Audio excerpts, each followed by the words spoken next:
Smuggling drugs is not worth it, not at all.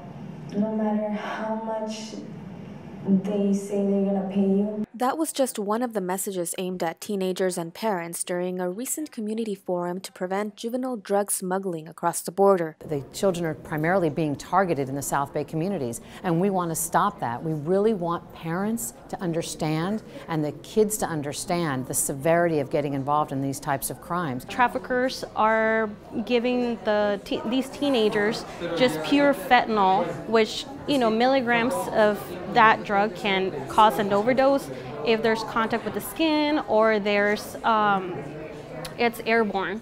So that's what's really scary right now, because these kids could potentially overdose and die. The San Diego County District Attorney's Office handles juvenile cases that involve trafficking drugs across the border, and during the last year, 66 minors have been charged with crimes. The juvenile system is about rehabilitation, but it's rehabilitation with consequences.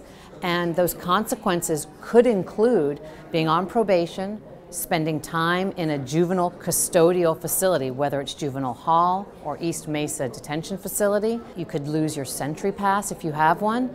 If you are not a U.S. citizen, it will decrease your chances of becoming a U.S. citizen. You will have a felony conviction on your record. This joint law enforcement outreach is part of the DA's crime prevention effort to protect youth. I have a 10-year-old, 11-year-old, and a 16-year-old. I wanted them to hear about what's happening in the schools. I know that drugs are being sold and offered already as early as 6th grade or middle school. So I want them, and they always ask me questions actually about drugs. So I wanted them to hear from somebody else and what happens. It's definitely not worth it because the consequences will affect you, like, in the long run. Like, your opportunity for school and, like, your future is in danger if you even think about smuggling drugs. So it's just important not to think about it at all.